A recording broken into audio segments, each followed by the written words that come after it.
Buenas tardes a todos. Mi nombre es Santiago Lucero Torres y quiero darles la bienvenida en nombre de todos los miembros del Foro Argentino de Defensa.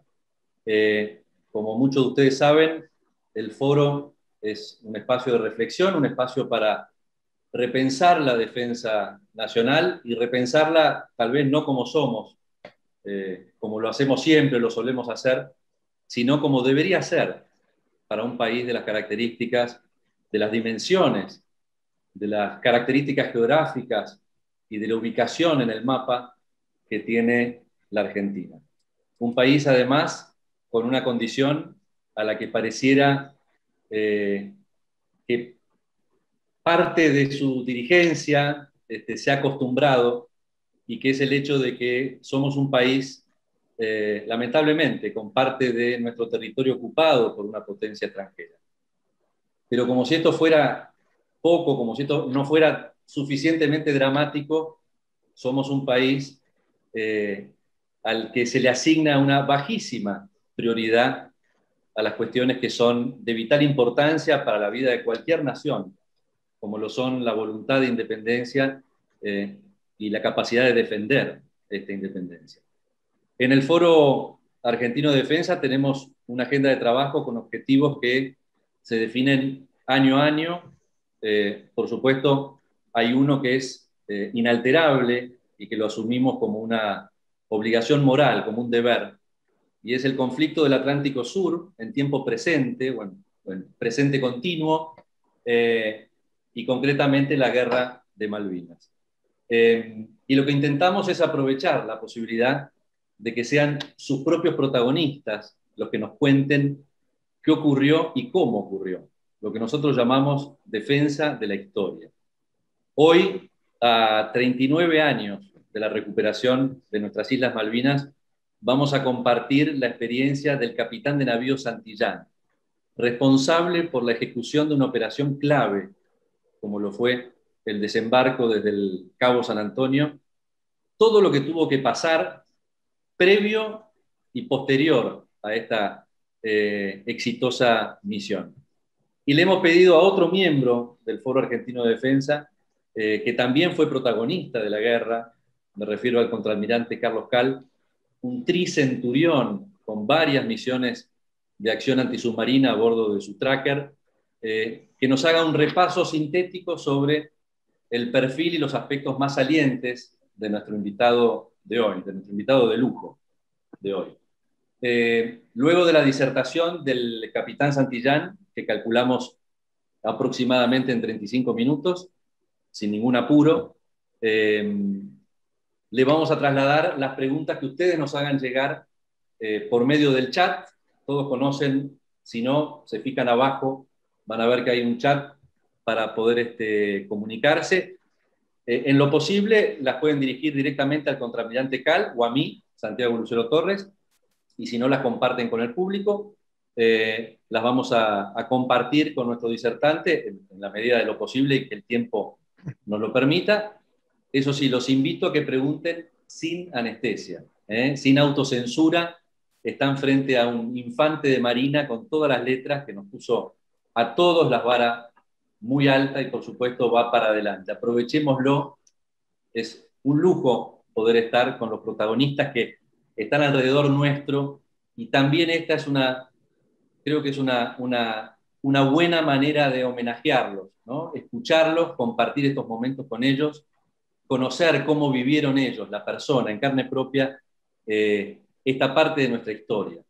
Así que no quiero dilatar más en presentaciones, vinimos a escucharlo al capitán de navío Santillán, así que antes de eso le pido al señor almirante Cal que lo presente, que haga la presentación de nuestro invitado de hoy. Carlos. Muchas gracias, Santiago. Buenas noches. Agradecemos mucho su presencia en esta charla. He visto acá en el Zoom caras conocidas de camaradas, viejos camaradas de la Armada, algunos de ellos veteranos de guerra, algunos que han sido superiores míos, y bueno, agradecemos mucho la presencia de todos. Hoy contamos en este foro con la presencia del señor capitán de navío de Infantería de Marina, veterano de la Guerra de Malvinas, en retiro efectivo, Hugo Jorge Santillán. El capitán Santillán egresó de la Escuela Naval con la promoción 96 y es proveniente de una familia de marinos argentinos. Y eso es todo lo que voy a decir de su currículum, a pedido de él. El capitán Santillán, y por eso lo traemos acá, fue uno de los protagonistas de aquel glorioso 2 de abril de 1982.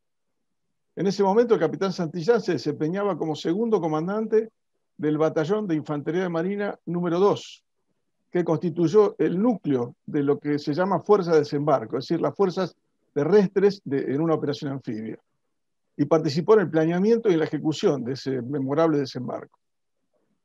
Su charla nos llevará a revivir acontecimientos de tan importante jornada. Yo he tenido el honor de escucharlo en el seminario de Malvinas que desde los fines de los años 90 lleva a cabo la Escuela de Guerra Naval anualmente, ¿no?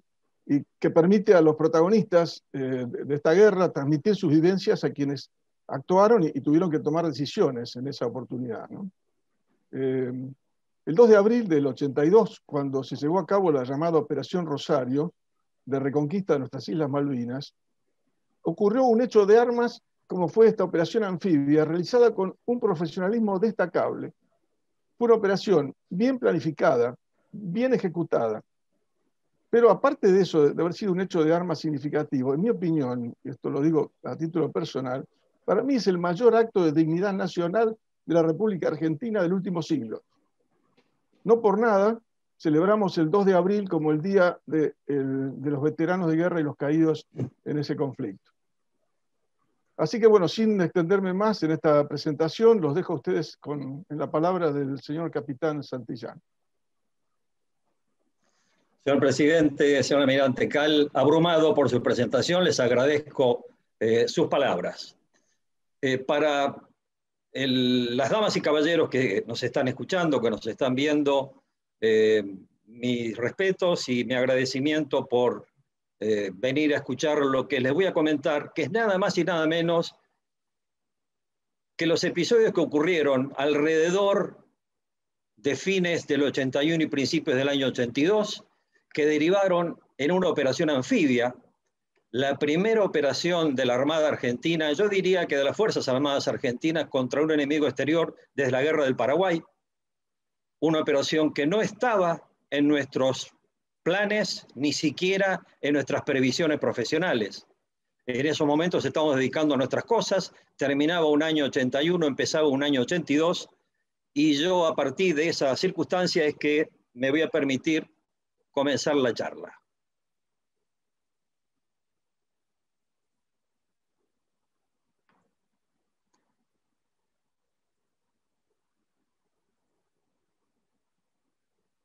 La Operación Rosario,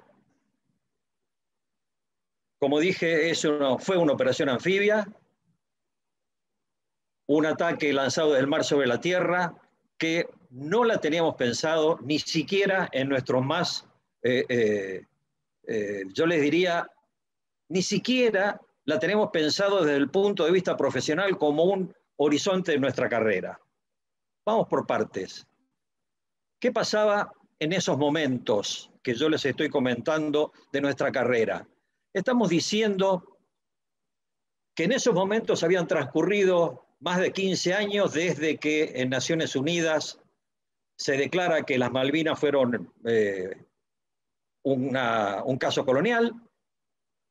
El 27 de enero del año 81, fíjese que estamos hablando un año antes de los acontecimientos, el gobierno argentino en esas conversaciones que se llevaban a cabo como consecuencia de esa declaración en Naciones Unidas, le pide al gobierno británico, y lo digo con mis palabras, encarar con un poco más de seriedad, con un poco más de, si usted quiere, de sustancia, las negociaciones, porque la esencia del problema era la soberanía.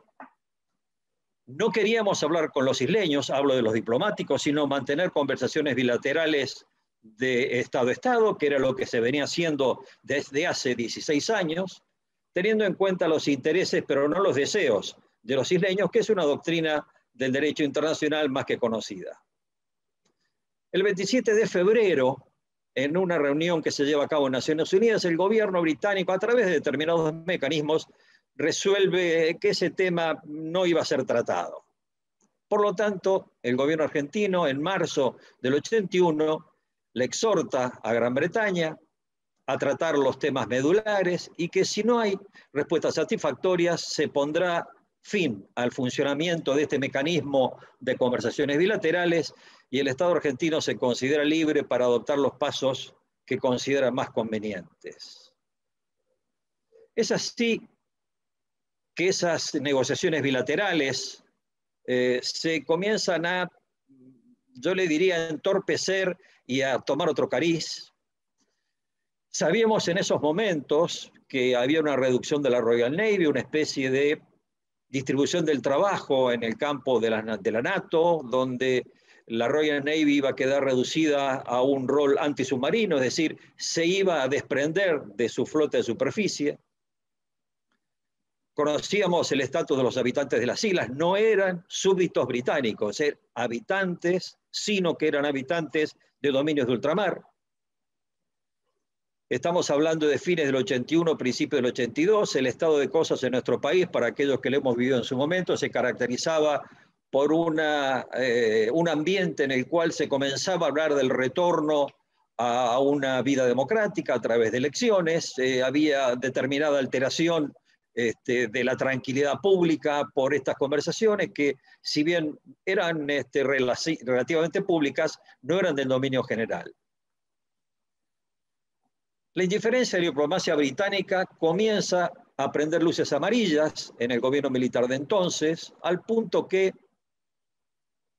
la Junta Militar dispone la creación de un equipo de planeamiento, un general, un brigadier y un almirante, pero soy más claro, un brigadier, un general y un almirante, sin suboficiales, sin escribientes, sin ayudantes, sin ellos tres, y reciben la directiva de trabajar en lo que se llama una directiva estratégica, es decir, ¿qué ocurre si debe ser empleado el instrumento militar en caso de fracasar las negociaciones? En el interín hubo señales confusas de la diplomacia norteamericana. El señor capitán Sáenz, que es conocido de ese foro, escribió un libro en el cual nos comenta con mucha elocuencia la forma en que el presidente de la nación de entonces fue, lo digo con mis palabras, llevado a tomar decisiones que probablemente hubieran sido distintas de haber contado con información de primera mano, que en ese momento, reitero, eran solamente señales confusas. No voy a seguir en esto porque no es tema de esta conferencia. Mientras estábamos trabajando en el planeamiento de esta operación, que en el caso de fracasar las negociaciones debía realizarse no antes del 15 de mayo, ocurre mientras, les aclaro, adelantándome a la película, mientras estábamos haciendo un ensayo del asalto anfibio en la península de Valdés, nos enteramos del episodio de Georgias, en el cual sí me voy a extender 2 minutos para que el gran público lo recuerde, que fue el disparador de la crisis. Y es así como se imparte esta Directiva Estratégica Nacional con absoluto secreto, al punto que, excepto esos 3 brigadier, general y almirante que he mencionado, los únicos que a partir de ese momento trabajan en el planeamiento de esa operación son 9 personas, una de las cuales es el comandante de la Infantería de Marina, el comandante, por supuesto, del comandante de Operaciones Navales, el comandante de mi batallón, el capitán de fragata Winstabel, un servidor, un oficial de inteligencia del comando de la Infantería de Marina y un oficial de inteligencia de la flota de mar. Exclusivamente esas 9 personas. Y trabajamos en un local del batallón de Infantería de Marina número 2, cuya llave la tenía yo, y reitero, trabajamos nosotros solos, no había nadie más, no había ayudantes, y olvídense de las computadoras y olvídense de cualquier otra posibilidad técnica de adelantar trabajo. Las Islas Georgias fueron motivo de atracción comercial del señor Constantino Davidoff, que celebra un contrato con una compañía escocesa que hereda las instalaciones de la factoría ballenera que estaba en Grytviken, que ahora les voy a mostrar, para lo cual hace un viaje privado a las Islas Georgias, reconoce el lugar, toma contacto con la compañía escocesa, llegan a un acuerdo, celebran el contrato en el cual el señor Davidoff iba a ocuparse de recoger toda la chatarra y minerales y metales de alta calidad que había en el lugar, ahora vamos a tener una idea de eso, hace el contrato y, de acuerdo a los usos y costumbres diplomáticos en aquella época, hace certificar su contrato en la Embajada Argentina en Londres y en la Embajada Británica aquí en Buenos Aires. Por lo tanto, ambos estados reconocen que el señor Davidoff, en términos de una empresa comercial, va a hacer determinado trabajo en una zona, en aquel momento, por supuesto, en disputa, como eran las Islas Georgias.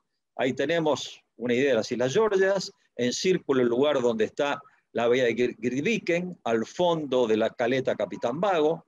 Esta es una foto de principio de siglo de esa estación ballenera. Esto es lo que usted ve entrando por la caleta Capitán Vago, al fondo está Grytviken, ahí la vemos un poquito mejor. Un lugar realmente muy bonito. Esta es la estación ballenera. Fíjese que hay construcciones de todo tipo, tanques de combustible, un pequeño varadero, instalaciones de un astillero chico, de todo. Y el señor Davidoff se iba a ocupar de explotar eso comercialmente.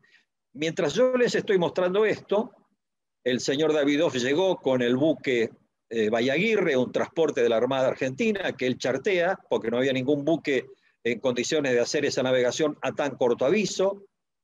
Desembarcan sus operarios y comienzan a hacer las tareas de cortar y embarcar el material que él iba a comprar.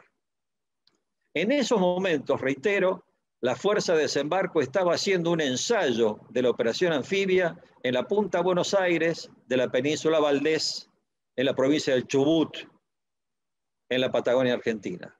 Y nos enteramos de que por esa actividad argentina en las islas, en forma inexplicable, la señora Margaret Thatcher, ahí está su canciller, sí, Francis Pym, resuelve disponer que el buque Endurance, que estaba en ese momento en las Islas Malvinas, esta foto está sacada cuando el Endurance hizo una visita de cortesía a la base naval de Mar del Plata hace una punta de años, embarque a un grupo de infantes de marina británicos que estaban en las Islas Malvinas, zarpen las Islas Georgias y expulse a los operarios argentinos si es que no se retiraban luego de haber sido conminados a hacerlo.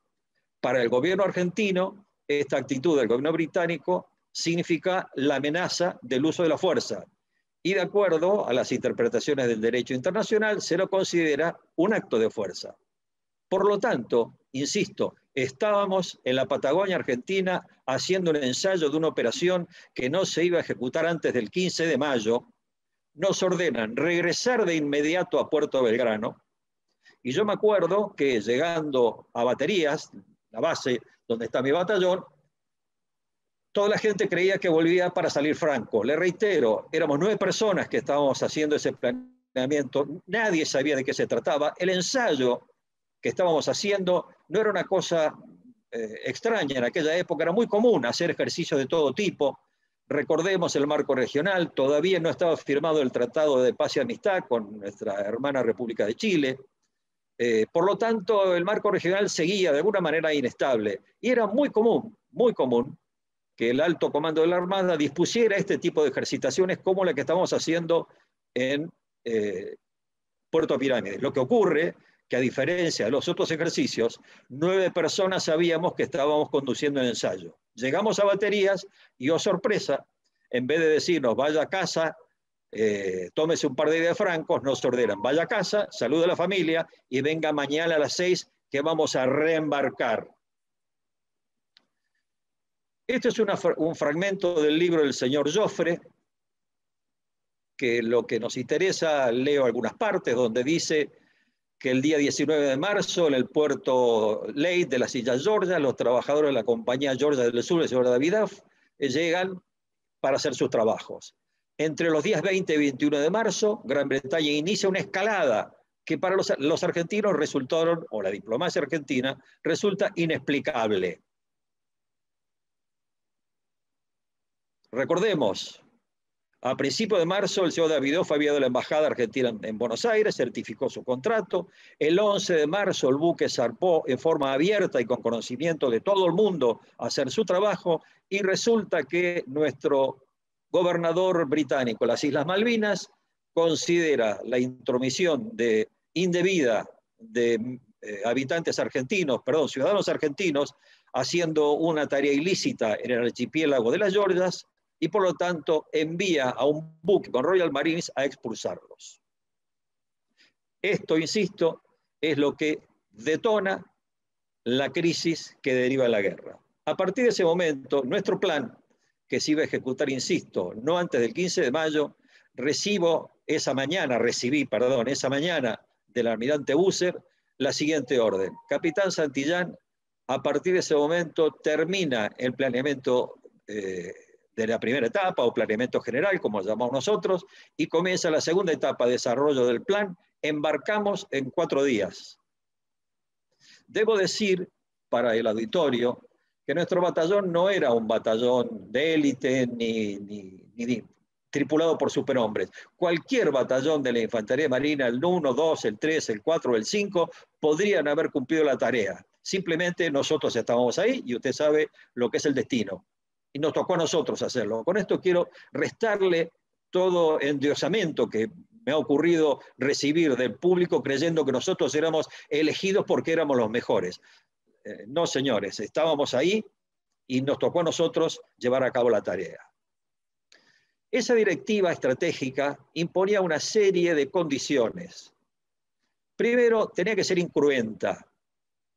Había que reducir la influencia británica en el Consejo de Seguridad. Es decir, no había que mostrarle que nuestro éxito se logró a través de una decena de muertos, o peor, civiles muertos. Teníamos que con ello debilitar la influencia británica en los medios de comunicación social a lo largo del globo.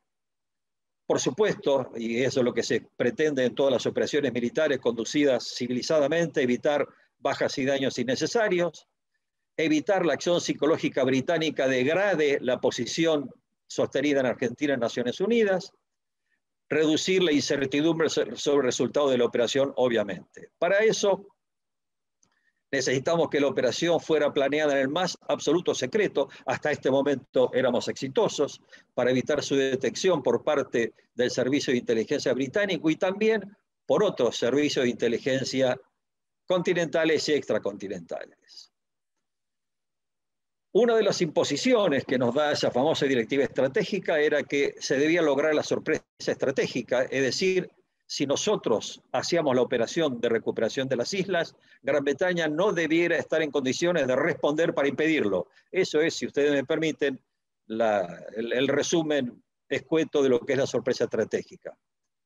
Accionar simultáneamente sobre todos los objetivos de alta prioridad, atacar desde varias direcciones, operar con tal superioridad que asegure el éxito de la conquista de todos los objetivos, planear operaciones específicas y una alternativa sobre cada uno de ellos, evitar bajas y daños al oponente. Como ustedes ven, todas estas directivas estaban apuntadas a que debía lograrse que el enemigo se rendiera prácticamente sin combatir porque debiera encontrarse en una situación de inferioridad abrumadora. No matar militares, no matar civiles, no causar daños. Obviamente, lo que había que buscar es tratar de que el enemigo se rindiera sin combatir y mentalizar a nuestra gente para no matar a nadie y no romper nada. Cuestión complicada de lograr, pero gracias a Dios fue así. ¿Qué medios se pusieron a disposición para esta operación? Y les estoy hablando de que se empezó a planificar el 7 de enero para una operación que iba a ejecutarse no antes del 15 de mayo, y el 19 de marzo nos ordenan que embarcamos en 4 días. Y por lo tanto, el proceso de planeamiento, que gracias a nuestra Escuela de Guerra Naval lo teníamos bastante bien conocido, lo desarrollamos sin mayor inconveniente. Este buque de desembarco Cabo San Antonio fue construido en la Argentina, el desarrollo más moderno de buque de desembarque de tanques en existencia hasta ese momento. La foto debajo a la derecha es sacada durante el ensayo que estábamos haciendo. Destructor Santísima Trinidad, construido en la Argentina también, hermana de un buque británico similar. Ese es un destructor antiaéreo que les hundimos durante la guerra. 3 corbetas de esta clase, muy marineras. el rompehielos Irizar, que estaba en la zona porque estaba haciendo la campaña antártica, el submarino Santa Fe, un veterano norteamericano de la Segunda Guerra Mundial, nuestro venerable 25 de mayo, con su aviación embarcada, y el comandante de la Fuerza de Desembarco era el comandante de la Infantería de Marina, el almirante Carlos Alberto Busser, que debo decirles, un caballero en toda la norma. Esta foto fue sacada el 28 de marzo a la mañana. Estamos por embarcar. Esa foto está sacada temprano. Yo que le dije a mi familia, que era lo que todo el mundo le dijo a su familia cuando nos preparamos para zarpar. Otro ejercicio de prueba de planes, pero esta vez es un plan logístico. Por eso vamos a cargar cientos de toneladas en el rompehielos, cientos de toneladas en el buque de desembarco Cabo San Antonio, y vamos a hacer un ejercicio de prueba de planes logísticos en vigencia. Esa es la plaza de armas del Batallón 2. Acá ven a nuestros conscriptos, muy queridos muchachos animosos de 18 años, que ya eran veteranos según el concepto de la Armada, es decir, ya casi estaban terminando su servicio militar, habían participado de todo un año que los infantes de Marina nos ufanamos de decir de un maniático adiestramiento, habían participado de Lunitas, de 2 ejercicios anfibios el año anterior, y nuevamente otro ejercicio en pleno finalización del verano. Otra foto del batallón. Ahí estoy pasando inspección a un grupo de ametralladoras con una lista de chequeo para asegurarnos que llevaran todo lo necesario. Y aquí estamos embarcando alrededor de las 11 de la mañana, fotos sacadas desde el buque de desembarco Cabo San Antonio. Al fondo el portaaviones, preparándose para zarpar. Y ese grupo de gente que se ve reunido ahí es la sección de infantería del subteniente Reyes, hoy general Reyes, subordinado del coronel Zeneldín. Sección de infantería del Regimiento de Infantería 25, que se están preparando para embarcar. La Fuerza de Tareas Anfibias zarpó de Puerto Belgrano con la marea a las 12 de la mañana, exactamente a las 12. Salimos de la zona del Rincón y, como cuenta el comandante del buque de desembarco Cabo San Antonio, 12:30, ya afuera, habiendo salido de la dársena, recibe la orden de abrir la caja fuerte y retirar el sobre número 3, y recién en ese momento, repito, a las 12:30 del 28 de marzo, el comandante del buque de desembarco se entera que iba a ser el núcleo de una fuerza de tareas anfibia que iba a desembarcar en las Islas Malvinas,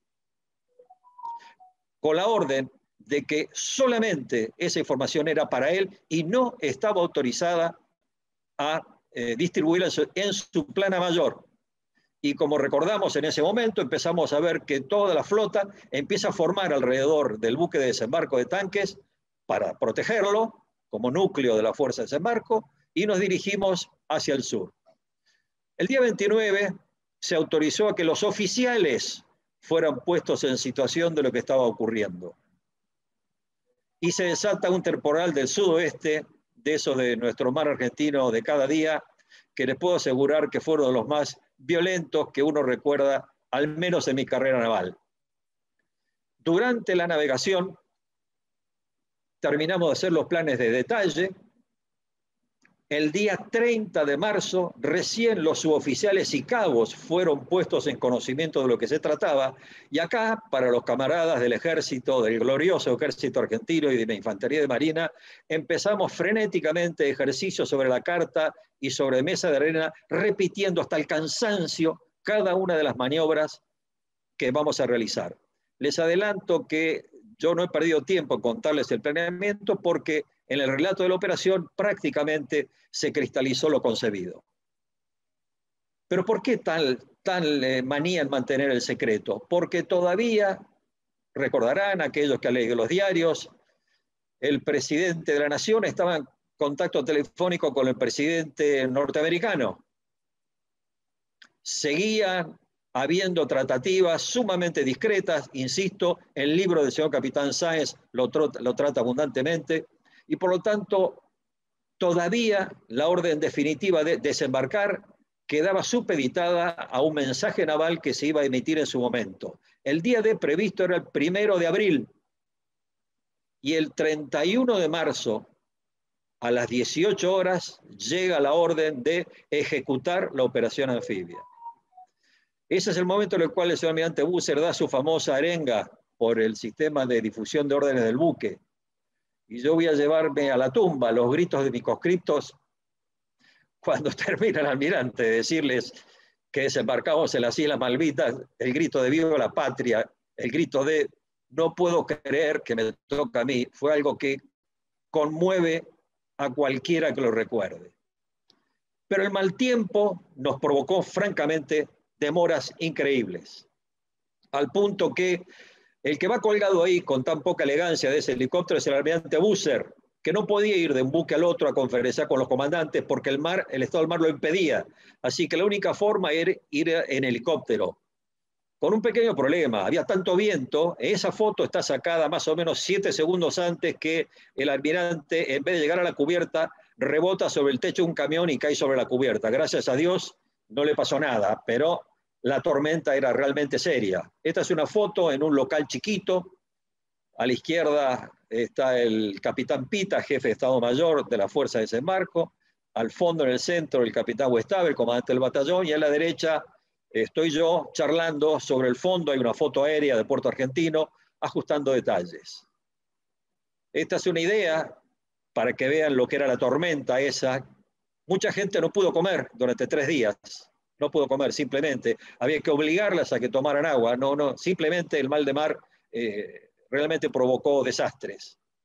Casi perdemos un camión anfibio cargado con artillería, lo tienen ahí, gracias a la vaquía de la gente de a bordo y del conductor del vehículo logramos volverlo a trincar. Para mantener a la gente entretenida y además para probar nuestras armas, hacíamos fuego desde la popa para satisfacer esos 2 asuntos. Esta foto está sacada en la bodega de tanques. Mi vehículo anfibio es el primero a la izquierda, es el primero a desembarcar. Y este es el almirante Busser con su famosa arenga. Misa y a dormir. Yo era el comandante de la primera ola. En general, el segundo comandante tiene el privilegio de ser el comandante de la primera ola de asalto, pero esta ola tenía una forma muy rara. Fíjense, no es una línea, es un rombo. ¿Por qué? No habíamos tenido tiempo de ver cómo era la playa. En épocas normales hubiéramos desembarcado desde un submarino unos comandos anfibios para que hagan un reconocimiento de playa, pero no había tiempo. Entonces, adoptamos esa formación porque si la playa en la cual íbamos a desembarcar, que de acuerdo a los datos cartográficos era la mejor, pero la carta decía que se estaba embancándose gradualmente, pero no decía si era con lodo o con arena. Si era con lodo, seguramente no íbamos a poder pasar. Las orugas no soportan eso, entonces íbamos a cambiar a la playa alternativa. Bueno, en síntesis, mi vehículo ahí adelante, a la izquierda el del teniente de corbeta Schweitzer, a la derecha el suboficial Quiroga con morteros y cañones sin retroceso, y atrás, siguiendo las estelas, el teniente coronel Seneldil con el subteniente Reyes y su sección de infantería. El resto del batallón de desembarco iba a desembarcar en columna, porque el punto de desembarco era muy angosto. Adelante iba el comandante de batallón, luego la compañía D, de Delta, la compañía E, los morteros pesados, el almirante Busser con el comando de la fuerza de desembarco y a la cola el vehículo recuperador y de mantenimiento. Habían olas a pedido. Teníamos una batería de artillería de campaña que con un llamado de radio desembarcaba a nuestro pedido. Había una fuerza de desembarco, perdón, una reserva de la fuerza de desembarco que estaba embarcada en el rompehielos, que desembarcaba con helicópteros. Y nuestra logística, nuestros servicios para apoyo de combate, estaba cargado en depósitos multiclase en 5 camiones anfibios. Ese circulito marca el lugar donde íbamos a desembarcar. Como ustedes ven, el centro administrativo y habitacional y militar de las islas. Los objetivos eran los siguientes. El faro San Felipe, lo ven ahí a la derecha con A, era un lugar conspicuo, tenía radar, tenía comunicaciones, permitía controlar el tránsito marítimo desde mar afuera hacia las islas. Este es el istmo que nos preocupaba tanto.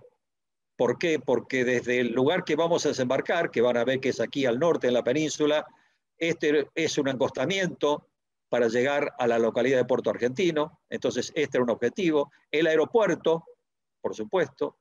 Esta punta este de una escotadura que desde mar adentro permitía entrar por una angostura al puerto de Puerto Argentino. Los objetivos vitales de Puerto Argentino, la estación de radio, la planta de poder eléctrico, la planta depuradora de agua, la estación de radio, un apostadero de la Royal Navy, que estaba aquí enfrente, la casa del gobernador, asiento del poder colonial, y el cuartel de los Royal Marines. La playa de desembarco principal, donde iba a desembarcar nuestro batallón, está aquí al norte, y donde desembarcaban los comandos anfibios aquí al sur. Es decir, íbamos a desembarcar tomando, si usted quiere, al enemigo de dos frentes. Esta es una foto más moderna de la península del aeropuerto que está aquí. Esta es nuestra playa. Este camino no existía en el 82 y este es el istmo del cual yo me refería. Íbamos a desembarcar en esta playa, tomar el aeropuerto y seguir en dirección a Puerto Argentino. Vamos a ir por partes. Esto era la disposición de los Royal Marines. Eso no lo sabíamos, lo sé ahora, lo sabemos ahora porque hemos estudiado los documentos de la guerra. Es decir, había una patrulla de Royal Marines en esta playa, que era la mejor. Nosotros elegimos esta, porque era la mejor, porque está al lado del aeropuerto. Nosotros preferimos aproximación indirecta, ir en esta playa. Este lugar, que ellos también identificaron que era importante para controlar el acceso desde mar afuera al puerto, un lugar muy descampado, lo van a ver en las fotos, que controlaba el camino que viene del aeropuerto hacia la localidad. Justamente otra patrulla en la playa que habían elegido los comandos anfibios para desembarcar. El grueso de los Royal Marines en la casa del gobernador y una patrulla en una altura dominante que controla el camino que va hacia el oeste y hacia el norte. Y esto nos hace acordar a las historias que hemos leído del Imperio Británico, donde se concentra el regimiento de caballería liviana de la India, alrededor del gobernador en la provincia de la India que está gobernando. Y eso fue lo que hicieron. El grueso de los Royal Marines estaba en la casa del gobernador y el resto distribuido en patrullas móviles con motocicletas. A las 9 de la noche del 1 de abril desembarca desde el Santísima Trinidad los comandos anfibios, pero no van a la playa que habían elegido. ¿Por qué? Porque el kayak de reconocimiento que va adelante encuentra que esta bahía está muy sucia con cachillullos y va a enredar las hélices de los botes del desembarco de los comandos anfibios. Por lo tanto, van a la playa alternativa, gracias a Dios. Estos son los botes con motor fuera de borda, 7 hombres por bote. Desembarcan entonces el capitán Giacchino, que se dirige hacia la casa del gobernador. Acá voy a hacer un pequeño alto. La tarea inicial del teniente coronel Zeneldín, que le había dado el almirante Busser, era lograr la rendición del gobernador. Y la del capitán Giacchino, conquistar la estación de radio, la estación de bombeo de agua, la estación de la usina y demás. Pero aquí que el 31 a la noche nos dimos cuenta que se había perdido la sorpresa estratégica. Por la radio de Puerto Argentino, en navegación, escuchamos que el gobernador Hunt estaba diciendo a la población: sabemos que una fuerza argentina viene navegando hacia aquí, nuestros Royal Marines tienen alta moral y se están preparando para defendernos, y han zarpado de Gibraltar un submarino nuclear y 2 fragatas, y viene nuestra ayuda. Mantengan la calma, los mantendré informados. Es decir, se perdió la sorpresa estratégica. Es decir, no era que ahora iba a caer Zeneldín a golpear la puerta de la casa del gobernador y decir: buenos días, señor gobernador, por favor, ríndase, está rodeado. No, nos estaban esperando. Entonces el almirante Busser cambia la misión y le ordena al capitán Giacchino que debía lograr la rendición del gobernador si era necesario por la fuerza, y al teniente coronel Zeneldín con su gente conquistar el aeropuerto y recibir en los aviones de la Fuerza Aérea al resto del Regimiento de Infantería 25 que iba a venir a relevarnos a nosotros en las islas. Entonces Giacchino va hacia la casa del gobernador y el resto de los comandos anfibios al cuartel de los Royal Marines, pensando que el grueso de los Royal Marines estaban en su cuartel, cosa que ahora sabemos, porque ya vimos una película, que no fue así. Esa patrulla de Royal Marines que estaba en esa playa no es que se repliega porque nos escuche y nos ve. En realidad era una patrulla móvil que recorría el camino haciendo una patrulla móvil. Y sabemos que mientras Giaquino va hacia la casa del gobernador, el grueso de los comandos anfibios a cargo de su comandante, capitán Sánchez Abarot, al cuartel de los Royal Marines, esta patrulla se va de la playa y sigue en motos recorriendo el lugar, sin haber detectado a nuestra gente. Lo que hace el capitán Giaquino, habiendo desembarcado en la playa, se dirige hacia el pie de una altura conspicua, con visores nocturnos, eso la podían ver, y siguiendo una línea de teléfonos, llega hasta la casa del gobernador, y ahora vamos a ver qué es lo que se hace en ese lugar. Y el capitán Sánchez Abarot, rodeando este brazo de mar, llega hasta el pie de una altura dominante, llega a un cruce de alambres, sigue hasta tocar el mar, hacia el cuartel de los Royal Marines. Ese era el camino que hicieron de noche, completamente de noche.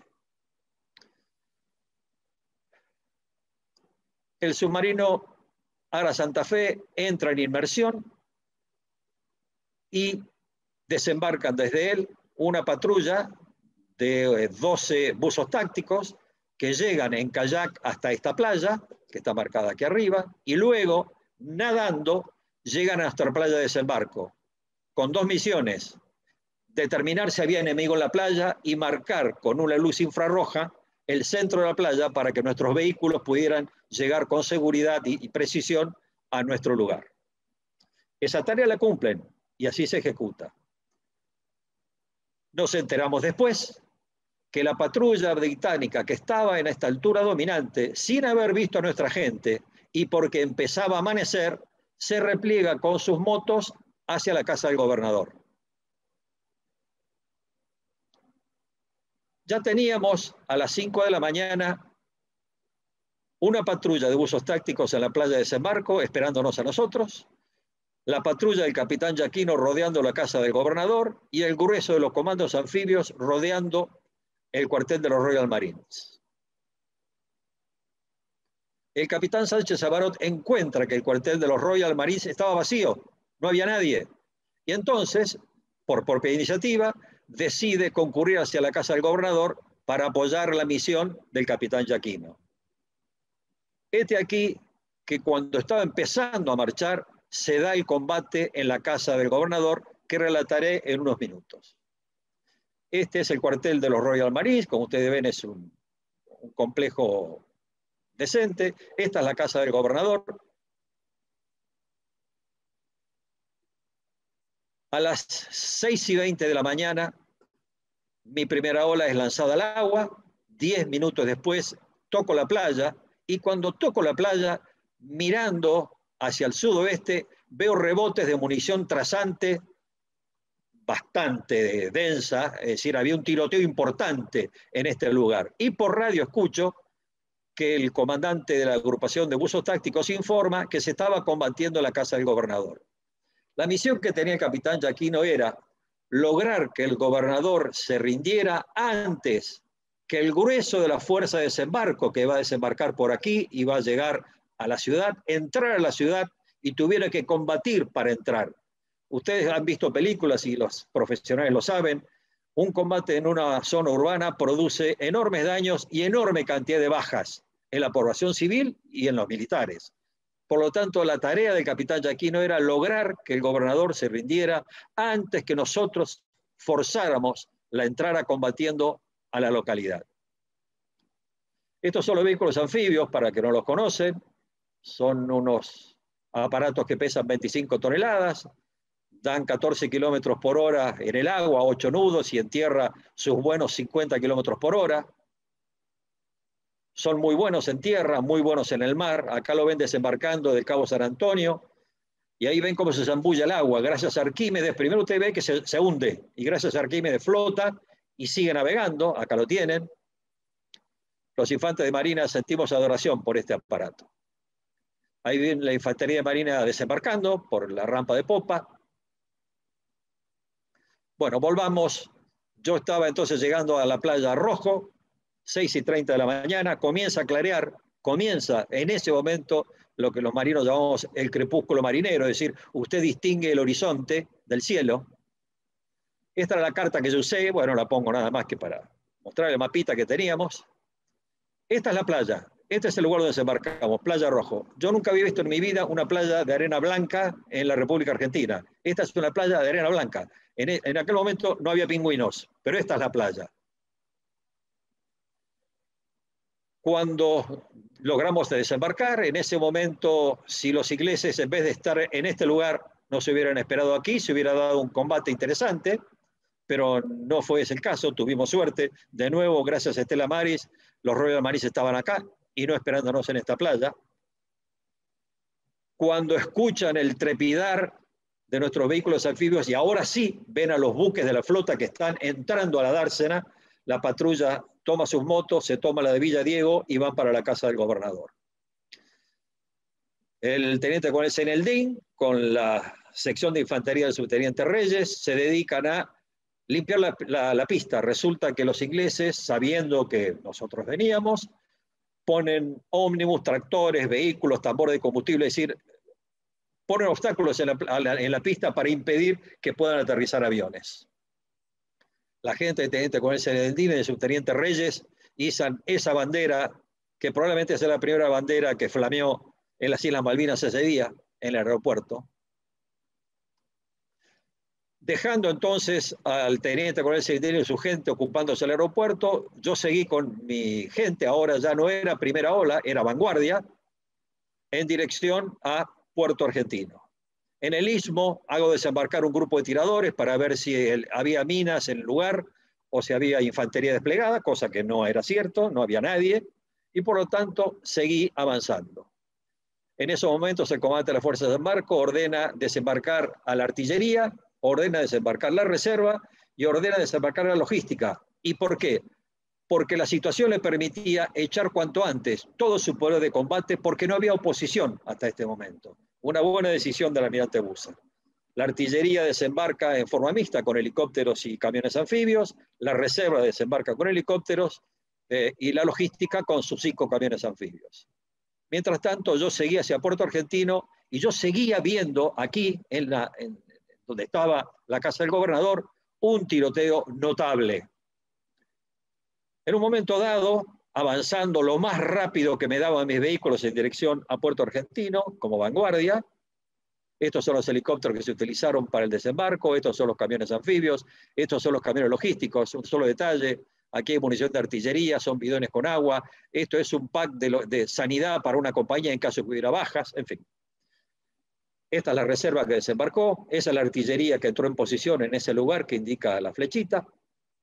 Estos son los vehículos corriendo por el campo, y cuando faltaban más o menos 700 metros para llegar al linde de la localidad, sobre el camino veo esta máquina vial amarilla que está en este lugar. Esta foto fue sacada por un corresponsal de guerra, el señor Salvador María Fernández, del diario La Nueva Provincia, que fue invitado por el Buser a embarcar junto con Zurlo, que era el fotógrafo. Esta foto está sacada con gran angular, por eso no se tiene idea de profundidad. Entre este vehículo, que es el mío, y esta máquina hay más o menos 300 metros. Y entre la máquina y las casas, 500 metros. Es decir, parece todo en primer plano, pero no es así.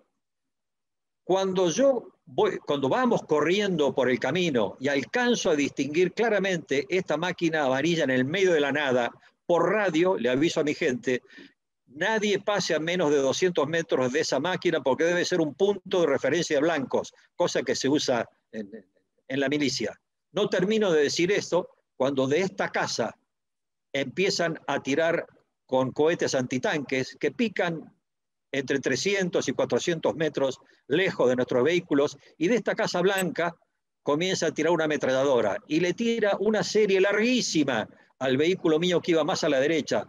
Le hace 97 impactos, ninguno perfora la coraza, pero una esquirla de uno de los rebotes lastima la mano izquierda de uno de los conscriptos, el conscripto Jorge Tello.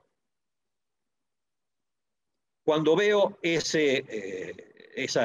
fuego de armas antitanques y el fuego de ametralladoras, ordeno desenfilada de casco, es decir, los vehículos desembarca la infantería poniendo la infantería a cubierto y con un cañón sin retroceso, que es este, le ordeno al jefe de cañones tirarle arriba de la cumbrera con munición antitanque, es decir, perforante, sin esquirlas, para neutralizar ese lanzacohetes, y al mortero de 81, que es este, neutralizar la ametralladora. Acá tienen el cañonazo que pegó el suboficial Di Filippo a ese lugar. Un solo cañonazo fue suficiente, tiran una granada de humo blanco y se retiran los comandos británicos que estaban en ese lugar. Con el mortero de 81, con esta munición normal, 3 disparos, el tercer disparo pega en la cumbrera de esta casa, otra granada de humo, y damas y caballeros, ese fue todo el combate que tuvo en la entrada de la localidad. Informé de eso al almirante Busser y a mi comandante de batallón. Acá están los primeros prisioneros, los únicos prisioneros de guerra que tomé en toda mi vida, por eso salió tal movida. Y veo que pasa un vehículo a gran velocidad hacia el pueblo. ¿Por qué? Porque el gobernador había pedido parlamento. Estoy tratando de hacer el relato de episodios simultáneos. ¿Qué es lo que había ocurrido? A las 6 de la mañana, el capitán Giacchino llega a este lugar. Esta es la casa del gobernador. Se adelanta con otro suboficial, con visores nocturnos, hasta un lugar donde con sus visores nocturnos reconoce la casa del gobernador, regresa y confirma cuál iba a ser el plan de ataque. El plan de ataque era muy sencillo. Una parte de la patrulla iba a instalarse en el lado oeste, otra parte en el lado sur, otra en el lado este, y una reserva o de seguridad en este lugar, unos 20 metros un poco más atrás. El capitán Giacchino se aproxima a la casa del gobernador. Le aclaro que el capitán Giacchino era compañero mío, mendocino, un número 8, tercera línea de rugby fantástico, de gran humor, querido por todos, un atleta, un hombre altísimo, debostonante, pero tenía un pequeño problema, no dominaba el inglés. Por eso le ponen al lado al teniente García Quiroga, que hablaba fluidamente en inglés. Y en inglés, a las 6 de la mañana, le dice: señor gobernador, mire la bahía, perdón, corrijo una sola cosa, 6:30 de la mañana. Le dice: señor gobernador, en inglés, mire la bahía, hay una flota y están desembarcando infantes de marina. Ese humo en 8 que usted está viendo en el cielo son aviones del portaaviones. Señor, le pedimos por favor que evite derramamiento de sangre. Mi comandante quiere parlamentar con usted. Por favor, disponga que no haya apertura de fuego. Los ingleses contestaron abriendo fuego, que fue todos los rebotes que yo vi cuando estábamos desembarcando. Insiste el teniente García Quiroga y responde nuevamente con el fuego los ingleses. Y el capitán Giacchino, recordemos la misión, lograr la rendición del gobernador antes que la fuerza de desembarco entrara en la localidad para evitar una carnicería dentro del pueblo. Cambia de posición, vuelve a decirles que se rindieran y le ordena a su patrulla hacer uso de sus armas. Y esto está reproducido inclusive en la película de los ingleses. Recuerden, no matar a nadie. Ellos hacen fuego tirando al techo de la casa, a la parte de arriba de las ventanas, al entretecho, no abajo, para no matar a nadie, pero demostrando que hablaban en serio. Tan es así que cuando el almirante Busser entra a la casa del gobernador, él nota algo raro en la casa. Todos los pisos cubiertos de vidrio, y llovía en la casa, porque habían perforado todas las tuberías que van por arriba de los entretechos. Se da cuenta Giacchino que el gobernador no tiene muchas intenciones de rendirse, escucha ahora sí el combate, la pequeña escaramuza que yo tengo en la entrada de la localidad, y como cuentan el teniente García Quiroga, el teniente de fragata en ese momento, Eduardo Álvarez, que lo acompañaban, y el teniente Lugo, resuelve entonces hacer lo que corresponde, forzar la rendición. Y dice: síganme. Se levanta, se aproxima, por supuesto, lo cubrieron por el fuego para salir del lugar donde estaban protegidos para acercarse a la casa, llegan a un lugar de la casa, dice: por este lugar no se puede entrar, pretende dar la vuelta de la casa en dirección hacia el mar, salen hacia el mar y se topa con la patrulla británica que había venido de la altura y se estaba replegando sobre la casa del gobernador. Bueno, los ingleses tiraron primero. Al capitán Giacchino los disparos de fusil lo alcanzan en el pecho, Por supuesto que tenía el chaleco para balas, como decimos nosotros, pero esos chalecos soportan un tiro de revólver o de pistola, pero nunca de fusil. Le produce heridas tremendas, cae hacia atrás, cae herido también el teniente García Quiroga, que tiene más suerte, porque recibe un solo disparo que le pega en el bolsillo donde los hombres llevamos el encendedor, y en ese lugar llevaba una navaja del ejército suizo que le había regalado el padre. Por supuesto, la navaja se destroza, le disloca la cabeza del fémur, pero no le produce una herida sangrante, sin embargo cae, por supuesto. Y el cabo Urbina, el enfermero, se acerca, también es batido por los ingleses, y entonces se produce un episodio que está relatado igual por nosotros y por los ingleses. Los ingleses que lo batieron por el fuego se meten dentro de la casa del gobernador, intercambian información, entonces sale una patrulla de ingleses a tomar los prisioneros. Giaquino saca una granada de mano y los amenaza de que se lo va a arrojar. Los ingleses entran dentro de la casa. Ahí empieza a perder el conocimiento. Y entonces García Quiroga dice, señor, póngale seguro a la granada, no tengo fuerzas, le dice Giaquino. Giaquino se saca los prismáticos y con la correa de los prismáticos se toma vueltas en el puño, pierde el conocimiento. Y lo último que dijo el capitán Giaquino fue Cristina, su mujer. Pierde el conocimiento. En ese momento algo se rompió en el espíritu del gobernador. Ordena alto el fuego a su gente, acepta parlamentar, sale un hombre de los Royal Marines que le dice a los comandos, el gobernador quiere hablar con su comandante. Y por radio le avisan al almirante Busser que el gobernador quería parlamentar, y ese es el vehículo anfibio que va a pasar como una exhalación en dirección al pueblo.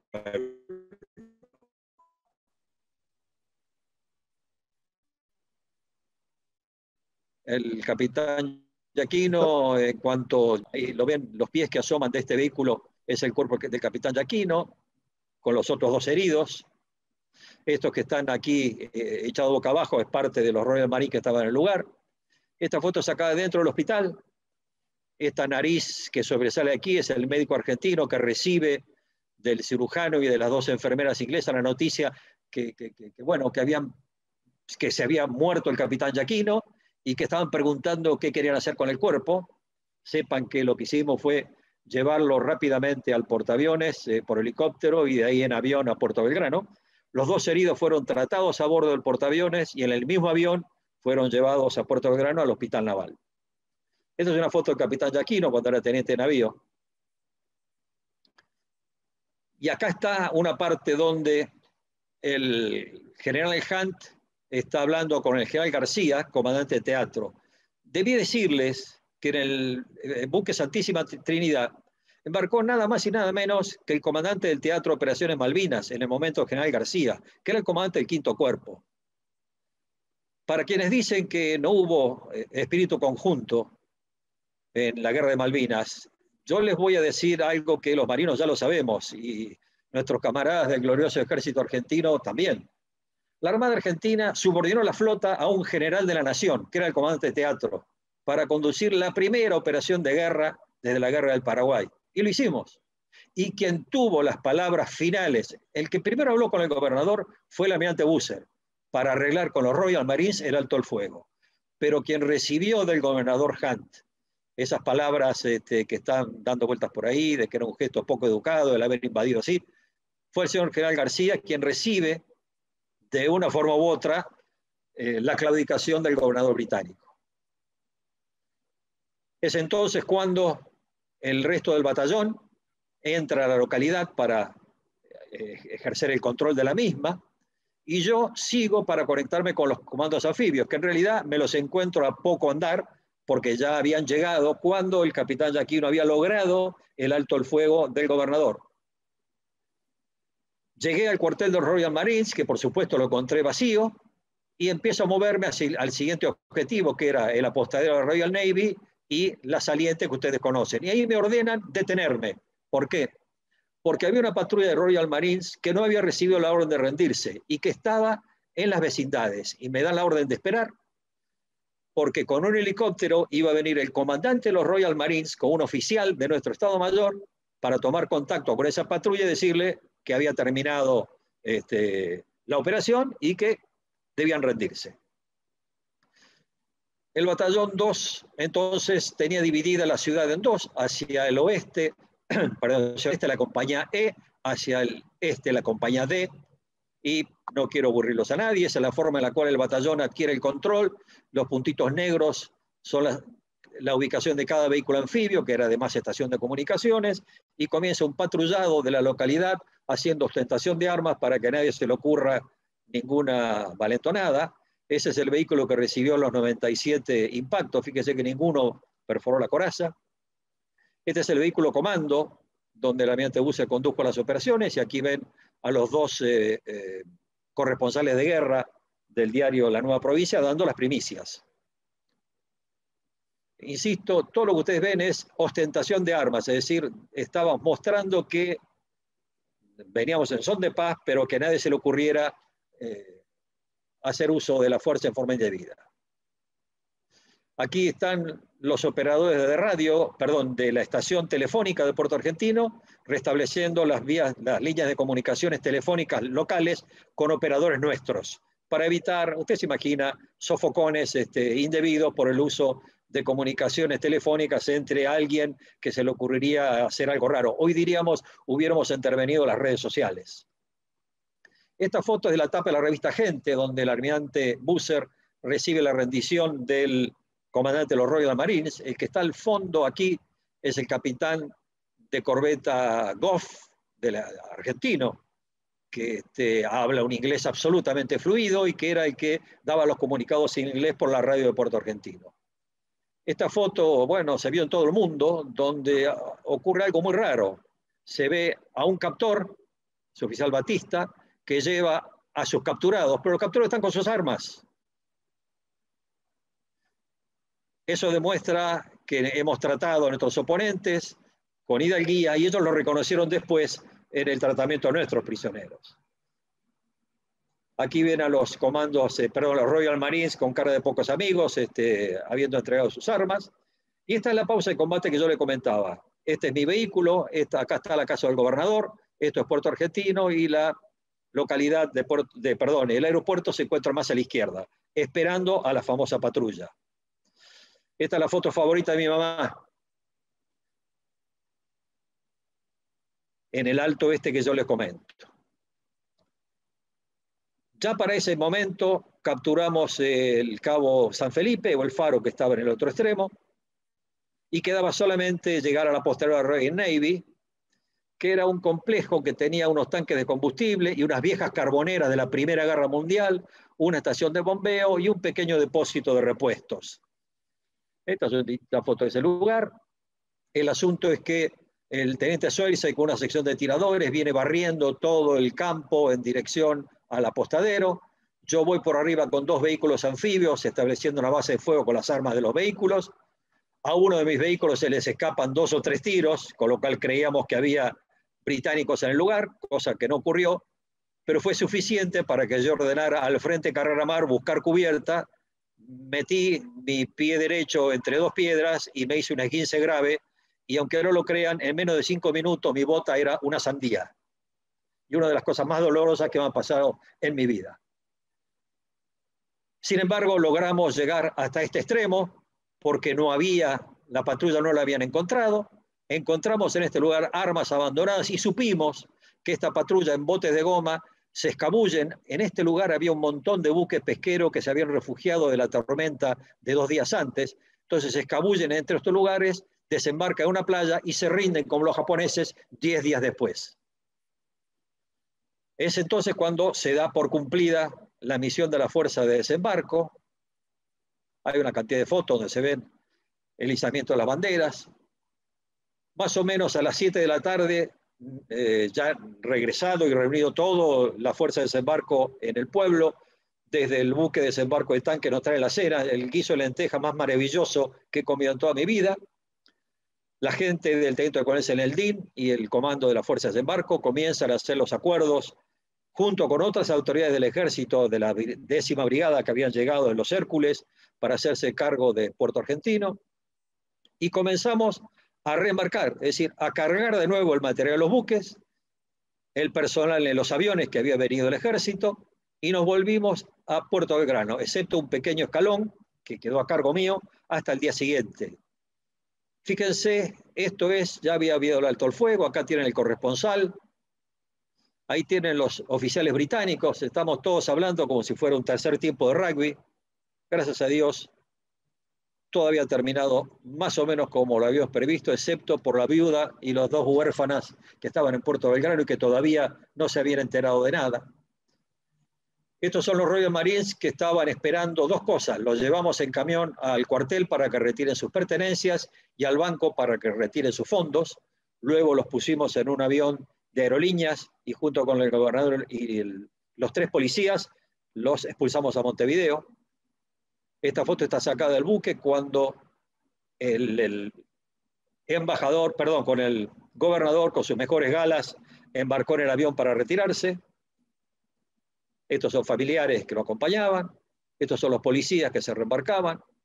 Nuestros vehículos se encolumnaron para ser cargados en el buque de desembarco de tanques nuevamente. Nuestra gente embarcando en los Hércules para volver a Puerto Belgrano. Esa gente esa noche, el mismo 2 de abril, estaban llegando a su cuartel. Esto es el vuelo de regreso en el avión de aerolíneas que también nos ayudó en el traslado. Y aquí esa foto la pongo porque yo le dije que había tenido el 15 grave. Esta foto está sacada el 4 de abril. Resulta que el día 2 de abril llegó a Puerto Belgrano, como les dije, un avión del portaaviones con el cadáver del capitán Yaquino y los dos heridos, García Quiroga y el cabo Rubina. Pero el hospital de Puerto Belgrano, que se había transformado en hospital de campaña, estaba esperando muchas bajas. Una operación anfibia normalmente tiene muchas bajas. Y llega solamente herido el teniente Urbina y el teniente García Quiroga. Y al día siguiente llego yo con un esguince y me reciben 7 médicos y como 40 enfermeras. Es decir, que este fue el yeso mejor atendido en la historia de la ortopedia argentina. Esto fue el 4.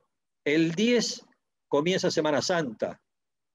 Y el 15 embarcamos en aviones y nos fuimos a Tierra del Fuego.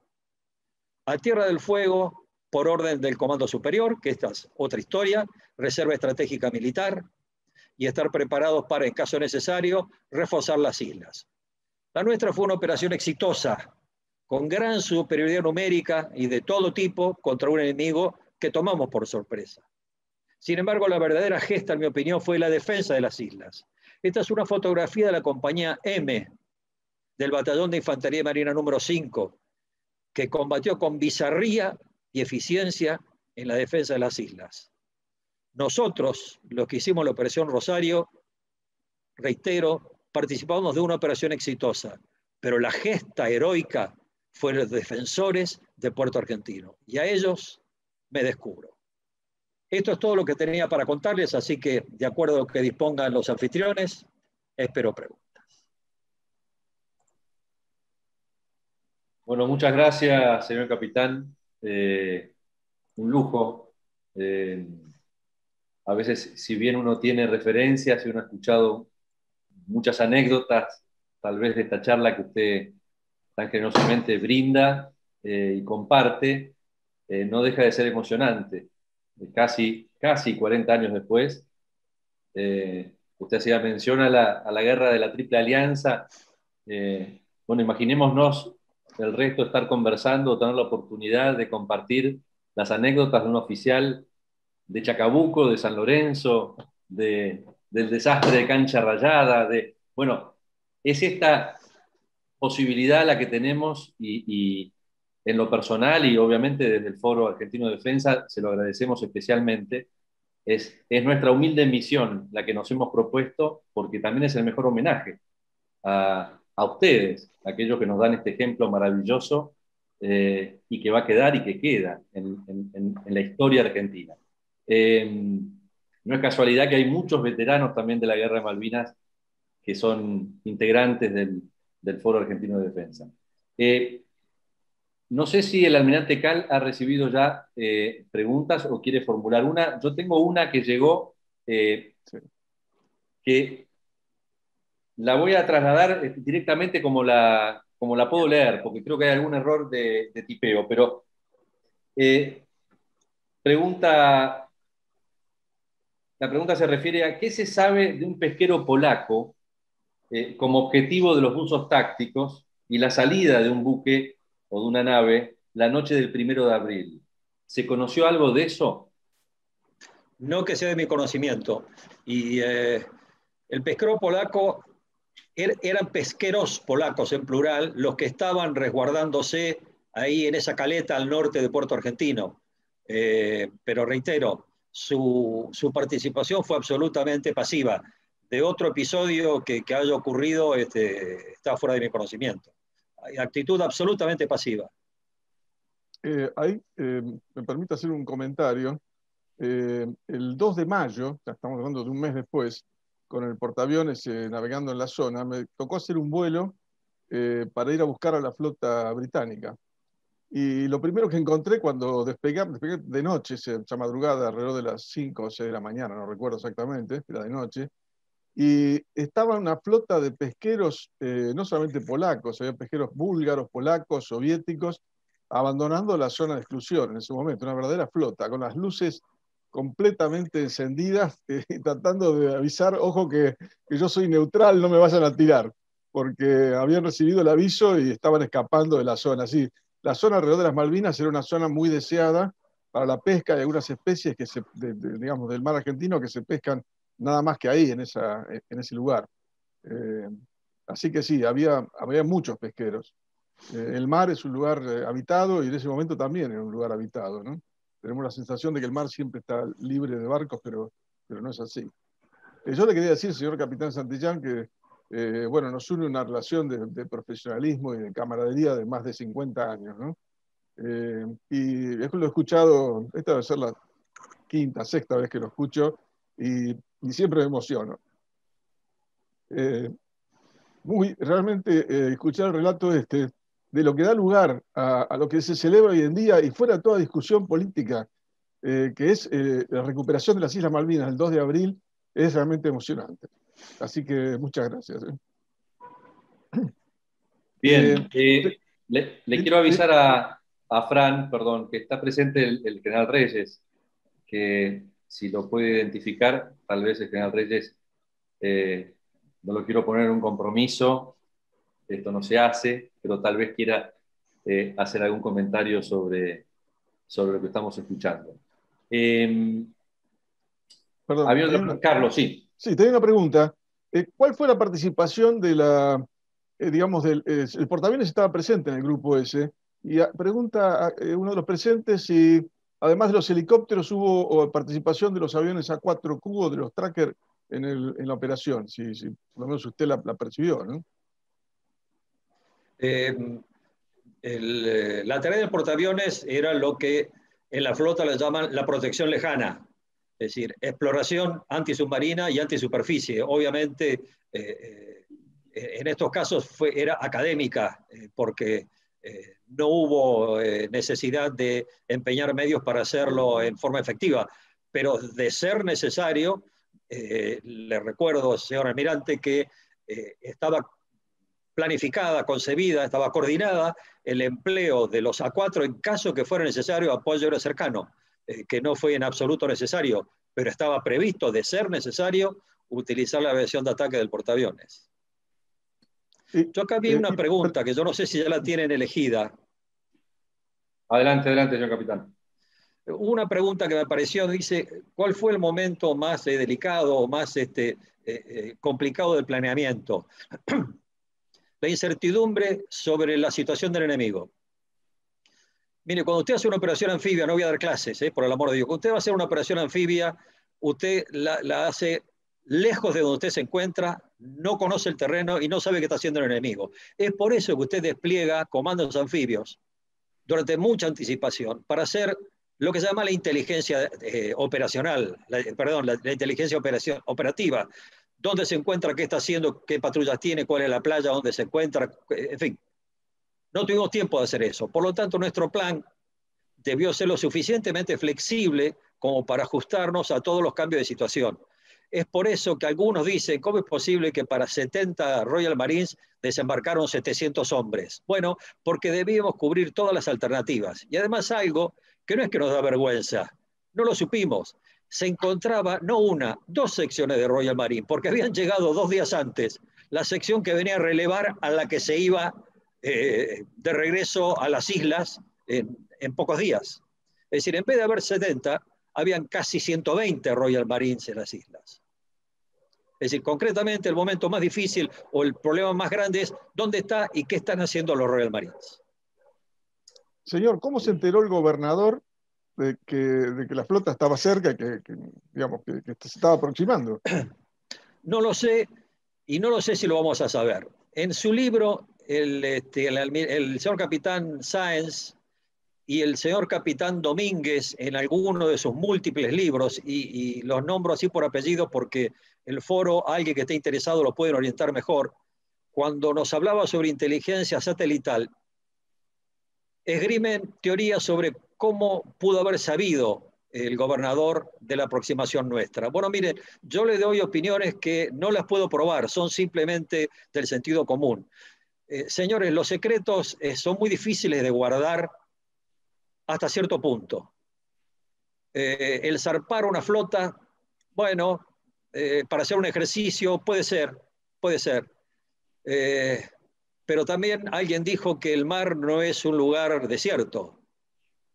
Y además nunca subestimemos a los servicios de inteligencia, sean de la bandera que fueren. Y tampoco subestimemos la capacidad de inteligencia espacial que tienen muchos países. Así que no puedo contestarle cómo es el que lo supo el gobernador. Sí le informaron al gobernador desde la metrópoli que iba una fuerza de tareas anfibias navegando hacia las islas, concretamente, y para eso preparó a su gente para protegerse. Pregunta alguien acá si Seineldin iba a la casa del gobernador en los vehículos anfibios, o digamos, iba, ¿qué era lo que estaba pensado de cómo Seineldin iba a tomar, digamos, a la casa del gobernador? ¿Cómo fue eso? Esa parte de la operación, que es una operación de detalle, yo no participé, tal vez el general Reyes no pueda dar una mano, pero la idea era que él fuera el que llegara a la casa del gobernador y cumpliera esa tarea. Como fue cambiada, no estoy en condiciones de comentarle cómo lo iba a hacer. Acá llega una consulta sobre los helicópteros de la aviación naval durante la Operación Rosario. ¿Hubo participación de A4 o los trackers durante el operativo? No, no durante el día 2 de abril, porque no fue necesario. Sí, los helicópteros. Uno de los helicópteros del Santísima Trinidad fue el que llevó al Royal Marine y al oficial de Estado Mayor nuestro a buscar la famosa patrulla que no se había rendido, y luego fue el que llevó las bajas desde Puerto Argentino al portaaviones, el mismo helicóptero. No fue necesario utilizar la aviación de ataque del portaaviones. Al día siguiente sí aterrizaron del portaaviones una escuadrilla de tracker. Ya recuerdo un compañero mío, el capitán Covarrubias, era el comandante de una de esas aeronaves, que tenían por misión hacer unos reconocimientos en la zona. Y bueno, yo en ese momento estaba embarcando para volverme a Puerto Belgrano, pero recién al día siguiente aterrizaron los trackers en Puerto Argentino. ¿Cuál es el criterio que usó el gobernador, si usted lo conoce, para, digamos, ofrecer resistencia a entregarse? ¿Es una costumbre de los ingleses esa de no entregarse antes de ofrecer cierta resistencia? ¿O, digamos, si era tan abrumadora yo de chico he leído todas las historias de Rudyard Kipling y me han encantado las historias de las fuerzas coloniales francesas, italianas, españolas, británicas, que han hecho, independientemente del juicio de valor, algunas hazañas militares sorprendentes y han tenido derrotas sonadas también. Una característica de las tropas británicas es que son pocas. Así como históricamente la Royal Navy dominaba las olas, como decían ellos, the Royal Navy rules the waves en todo el mundo, su ejército era muy reducido, porque era una isla y en su isla no necesita un ejército masivo. Pero cuando debió destacar tropas al exterior, debió echar mano a la población local, por eso aparecen los gurkhas, por eso aparecen los lanceros bengalíes, por eso aparece la infantería zulú, en fin, toman tropas coloniales y las incorporan a sus fuerzas armadas. La característica de empleo, entonces, de las tropas que ellos tienen, sabiendo que su ejército es muy reducido, es sostener al representante de la corona. Rodean el palacio en el medio de la India, rodean el palacio en la montaña de Afganistán, donde está el gobernador británico, y soportan la carga de la caballería de los beduinos. No se ocupan de cuestiones militares, para ellos es sostener la corona. Y en este caso han hecho exactamente lo mismo en Georgia. En Georgia, cuando se hace la operación del 3 de abril, que es una operación que también debiera tener su parte, porque es una operación muy interesante, los ingleses se defienden hasta que se dan cuenta que la causa está perdida por muchas razones, incremento de bajas, el famoso quid pro quo, ¿qué estoy dispuesto a dar para lograr qué cosa? Entonces su secreto es, aguanto, le dejo la nariz sangrando y recién entonces pido parlamento, pero yo no me rindo sin pelear. Y si puedo, doblego al enemigo. En este caso, pretendieron o creyeron que la operación era algo, en fin, una incursión anfibia, si usted quiere, algo que un grupo que fue lanzado en paracaídas o un grupo de comandos anfibios que fueron llevados en submarino. No, no, era una fuerza de desembarco de 750 hombres, con artillería, con fuego naval y si fueron a hacer con avión. Bueno, él no lo sabía. Entonces, hizo lo que pudo. Hasta reitero que la acción de la patrulla del capitán Giacchino, no solamente Giacchino, sus 12 hombres, hicieron que se le quebrara el espíritu y dijera, no, esto ya es otra cosa, pido parlamento. Aquí me preguntan, señor capitán, le formulo dos. Se nos va cortando el tiempo, así que vamos a ir a aprovecharlo al máximo. Una, si no considera un error con respecto a la población civil que se la haya mantenido en las islas, o por lo menos en cuanto a la información que de ahí surgía o se emitía hacia afuera. Y si el coronel Zaineldin iba a la casa del gobernador en los vehículos anfibios para lograr la rendición. La segunda pregunta la contesté hace unos minutos. Yo preferiría que eso lo cuente el subteniente Reyes, porque, insisto, esa operación componente muy detallada, yo no participé en eso, al punto que cuando él se lo cambian, sí conozco lo que iba a hacer Giacchino, porque yo debía estar en condiciones de apoyarlo. Así que la segunda parte de la pregunta, lamento no poderla contestar. Voy a la primera pregunta, y es complicada. ¿Por qué no se sacó a la población civil? Bueno, mire, en primer lugar, acá hay una mezcla de causas y efectos. Recordemos que el propósito de la Operación Rosario era hacer lo que hicimos, desalojar al gobernador, expulsar a las fuerzas británicas y sentarnos a negociar de una vez por todas con seriedad, porque hasta ese momento Gran Bretaña no había querido negociar con nosotros, al punto que desembarcamos y nos fuimos. Lo que se dejó en las islas fue una guarnición reducida. Esa era la idea, una guarnición reducida. Pero es de aquí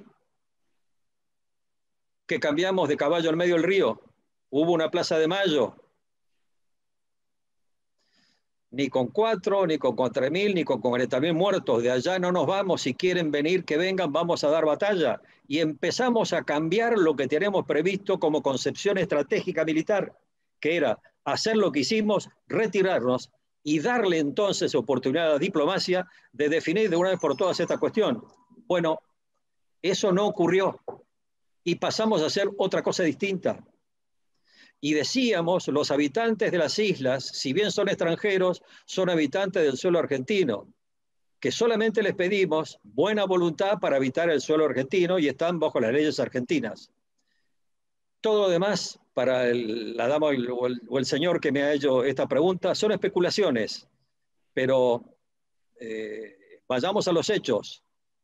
Hemos cambiado de concepción estratégica y no debimos haberlo hecho. Bien. Yo no sé si el general Reyes está en condiciones de aportar, aunque sea un comentario, porque son muchas las preguntas que nos llegan sobre la participación del coronel Zaineldin. No sé si tiene posibilidad de... Si tiene el micrófono abierto. Está muteado, general. Ahí está, ahora sí. ¿Qué tal? Buenas noches. Muchísimas gracias al foro, a los integrantes del foro por la invitación a esta conferencia, brillante conferencia de mi jefe. Señor, un gustazo verlo y escucharlo. Después de gran abrazo, años, camarada, gran abrazo. Aunque mantenemos el contacto. Bueno, para mí es una alegría poder estar esta tarde escuchándolo, señor, y recordando todas aquellas vivencias y experiencias que hemos tenido. La Operación Rosario tuvo, como ya dijo, esos nuevos elementos de juicio que nos llevan a cambiar varias misiones en el transcurso, en la aproximación hacia las islas. Una de ellas fue la que recibió el teniente coronel Zaineldin, formando parte de la fuerza de desembarco, que inicialmente era ejecutar una operación aeromóvil sobre la casa del gobernador para tomarlo prisionero sin ocasionar bajas y sin ocasionarle daño al señor a quien estaba a cargo del poder colonial de las islas. Esa operación, y reforzar, no quiero extenderme, y reforzando aquello que dijo sobre la conjuntez, me tocó exponerla en el Cabo San Antonio, siendo subteniente en el segundo año, adelante del comandante de la Fuerza de Desembarco, de su Estado Mayor, porque inicialmente íbamos a desembarcar con los medios aéreos de la flota de mar para dar obtener ese efecto. Como bien dijo, se pierde la sorpresa estratégica y hay algunas roturas que impiden llevar adelante por parte de mi sección esa operación. Éramos 37 hombres que, distribuidos en escalones asaltos, íbamos a llevar adelante ese golpe de mano para tomar prisionero al gobernador. No sé si hay otra pregunta, pero le mando un fuerte abrazo, señor, y un gusto verlo. Un placer. Muchas gracias, mi general. Y todo esto por el mismo precio. Muchas gracias a ustedes. No estaba previsto, un lujo. Me gustaría compartir con todos los participantes que obviamente el general Reyes nos va a estar acompañando, compartiendo estas vivencias y bueno, como decíamos al inicio de la charla, esto que para nosotros es un deber, difundir y evangelizar un poco a la sociedad argentina con estos valores. Señor Capitán Santillán, tenemos mensajes de todas partes del país, de muchos países, de México, de Guatemala, de Francia, de Perú, de Uruguay. Hay mucho interés, hay mucho orgullo, hay mucho agradecimiento. Vamos a tratar de hacérselos llegar a estos mensajes a usted. Quiero decirle a todos que el video de esta conferencia va a ser también compartido, va a ser editado para poder compartirse por las redes y también les vamos a hacer llegar por mail cuando lo tengamos al video para que lo puedan ver y compartir con sus contactos. Eso desde ya. ¿Usted quiere cerrar con un comentario final, Capitán Santillán? Sí, cómo no.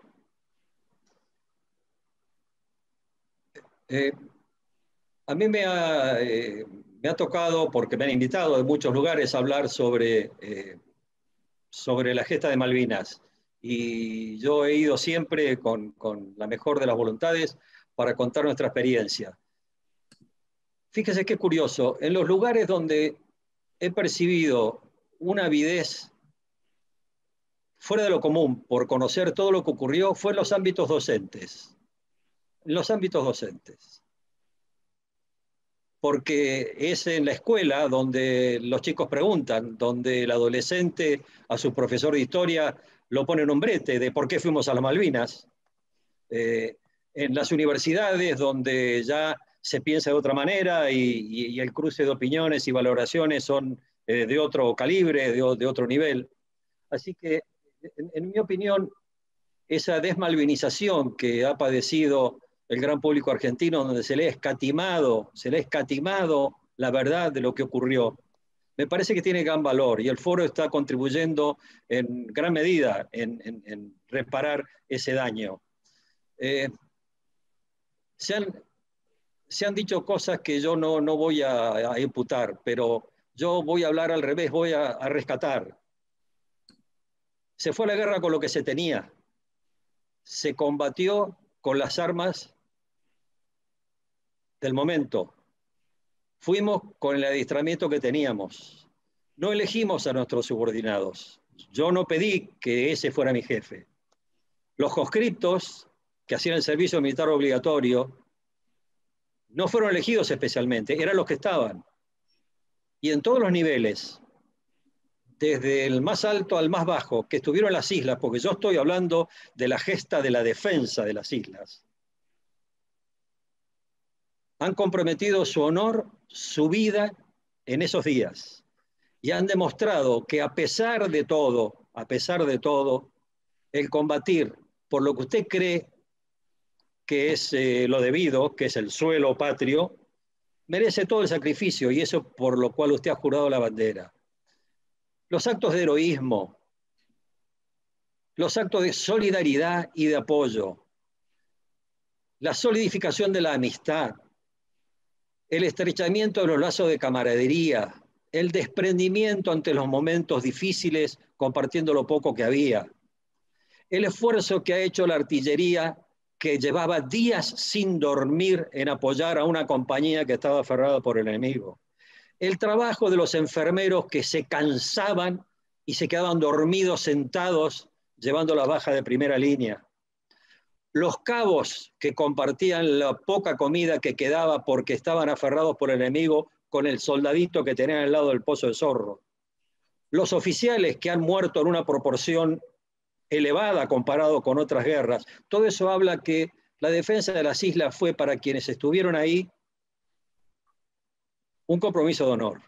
Y yo creo que nosotros debiéramos considerarlo fuera de todo patrioterismo, fuera de toda malvinización, si usted quiera, altisonante y con gestos fuera de lugar, como lo que fue un drama que enfrentó un puñado de argentinos cumpliendo las órdenes. ¿Y qué otra cosa debe usted esperar de las Fuerzas Armadas de la Nación? Cumplir las órdenes, independientemente de nuestras opiniones personales. Y eso fue lo que hicieron, desde el general más antiguo hasta el conscripto más modesto del interior de la República, combatió en las Islas Malvinas porque debió hacerlo. Y yo ante eso presento armas y me descubro. Muchas gracias, señor capitán. Bueno, le reitero nuestro agradecimiento, nuestro orgullo por compartir este espacio. Perdón, es Santiago, la primera. Perdón. Santiago. Sí, Sí, el señor almirante Mozzarelli que pidió la palabra. Es lo que le iba a pedir. Le iba a pedir a Fran que habilitara el micrófono, no sé si ya lo hizo. Y después de las palabras del señor almirante Mozzarelli, lo que le voy a pedir es al brigadier mayor Juan José Hanner, que está a cargo del Consejo de Acción Estratégica, que, digamos, organiza las áreas temáticas en las que estamos trabajando en el foro, que también comparta con todos los participantes cuáles son las próximas charlas, ¿no? En qué se está trabajando para los próximos días. Así que yo le agradezco nuevamente al señor capitán Santillán y le doy la palabra al almirante Mozzarelli. Buenas tardes, señores. He escuchado atentamente la muy detallada y ágil reseña del capitán Santillán sobre el día 2 de abril en la recuperación de nuestras Islas Malvinas, en la que no tuve el honor de participar porque yo recién fui designado el 5 de abril y aparecí en Puerto Argentino el 8 de abril. A partir de ese momento fui haciéndome cargo de los medios navales, excepto la Infantería de Marina, y se constituyó bajo mis órdenes el comando del Grupo Naval, integrado por el Apostadero Naval y 9 unidades auxiliares que fueron los transportes Bahía Buen Suceso, Isla de los Estados, las patrulleras de Prefectura Río Iguazú e Islas Malvinas, los mercantes Río Carcarañá y Yewín, y las 3 unidades interisleñas requisadas, que fueron el Forrest, el Monsunen y el Penélope. De esas 9 unidades me hundieron 4, me averiaron 2 y 3 quedaron indemnes. Nuestros hombres, haciendo gala, prácticamente sin armamento, de un extraordinario ingenio y coraje, lograron abatir 2 helicópteros, un Sea Harrier del enemigo, y desde tierra pudimos lanzar un Exocet que impactó en el crucero ligero Glamorgan. De manera tal que esas quedan experiencias muy vívidas de lo ocurrido, y estoy seguro que los ingleses han llevado de este encuentro una sensación que no tenían al principio sobre lo que podían esperar del valor de las tropas argentinas. Muchas gracias. Muchas gracias, señor almirante. Otro lujo que nos podemos dar acá, y podríamos pasarnos toda la noche, porque hay mucha experiencia, hay muchas millas, hay muchas horas de vuelo, pero si estuviéramos en la tele, el programa nos queda corto, claramente. Lo que yo les propongo es compartir a través del brigadier Juan José Hanner cuáles son los temas que vamos a estar tratando próximamente. Y desde ya, les reitero, el Foro Argentino de Defensa está abierto, no tenemos mochilas partidarias, por supuesto, cada uno tiene su visión de la política, todos somos seres políticos, pero somos militantes de la defensa. Entonces, es muy importante que todos ustedes sepan que claramente están muy interesados en la defensa nacional y en nuestra historia, que están las puertas abiertas para participar, dando una charla, yendo con nosotros a las escuelas a contar estas historias, o de nuestro ciclo de conferencias que estamos desarrollando y dándole forma a través del equipo que conduce el brigadier Hanner. Así que les reitero, están todos invitados, foroargentinodedefensa@gmail.com. Y Juan José, te cedo la palabra ya para cerrar el evento. Bueno, desde ya muchas gracias. Buenas noches para todos. Gracias, Santiago, por el lugar. En primer lugar, agradecerle al señor capitán Santillán por la emotiva conferencia que tuvimos y que nos ha hecho vivir. Por supuesto, a todos los que participaron de este evento por su presencia. Creo que esta es la exposición mayoritaria de presencia que hemos tenido desde nuestra primera exposición en octubre del año pasado, y esperamos que próximamente podamos seguir ampliando el número de gente que participa de estos eventos. Estas exposiciones empezaron como una propuesta de acercar temas caros a los sentimientos de todos los argentinos, como fue la recuperación de las Islas Malvinas, y con ese espíritu fue que comenzamos con esta exposición del capitán Santillán, donde él nos cuenta esta parte de la historia que muy pocos conocen, y por supuesto, muy pocos aún la han vivido en carne propia como él, y nos la pueden contar de esta manera tan sentida. La idea es continuar presentando el 2 de abril a partir de una próxima exposición que está prevista para el miércoles que viene, donde el joven oficial del ejército argentino, hoy general retirado Reyes, que debió trasladarse, como ya nos explicó él, en ese buque que sufrió una serie de temporales a lo largo de su travesía, y luego tuvo que desembarcar y cumplir una función importante para lograr la recuperación de las islas. La idea es que él nos cuente desde su perspectiva sus vivencias de lo que pasó y cómo él vivió esta recuperación de las Islas Malvinas. El ciclo del 2 de abril lo completaríamos con una exposición al miércoles siguiente, el tercer miércoles de abril, donde contamos con la participación del comodoro Mela, tripulante de C-130 Hércules, que curiosamente fue parte de la tripulación del primer vuelo a las islas y a su vez participó del último vuelo que abandonó las islas poco antes del cese del fuego, con lo cual también nos pareció interesante ver esta perspectiva del 2 de abril desde una óptica de alguien que prácticamente tuvo los dos extremos del conflicto. Son experiencias personales que sin duda nos van a ayudar a todos a comprender el valor y la dimensión del humano en cada uno de estos actos. Finalmente, para el último miércoles de abril, el Consejo de Acción Estratégica estaría previendo una exposición sobre otro tema que también es de sumo interés, creo yo, desde el punto de vista de lo militar, como es la ciberdefensa. Es un tema con el cual venimos trabajando y la idea es desarrollarlo en conjunto con el Ministerio de Defensa, dado el interés que este tema concita en toda la sociedad. Y por supuesto que el Foro Argentino de Defensa, a través del Consejo de Acción Estratégica, que es en el que yo estoy participando, tiene previsto continuar generando contenidos de interés, de diverso tipo, y en distintas áreas estratégicas que ya el foro ha ido desarrollando. Y estos contenidos, la idea es desarrollarlo a partir de los aportes que cada integrante o los invitados especiales que uno puede ir consiguiendo, elaboran y proponen. Con lo cual ya estamos trabajando en la agenda para que durante todo el año podamos seguir desarrollando distintos temas de interés.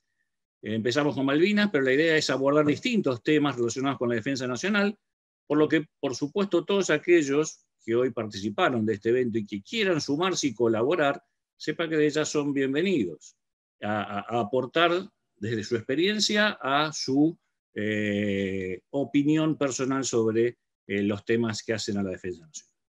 De mi parte nada más, y nuevamente gracias por la atención. Buenas noches. Gracias Juan José. Bueno, damos formalmente el cierre a este encuentro. Les agradecemos muchísimo el interés, el apoyo, la compañía. Ya haremos algo presencial, si Dios quiere pronto, si la pandemia lo permite. Señor Capitán Santillán, un honor haberlo tenido acá. Muchas gracias por invitarme. Muchas gracias.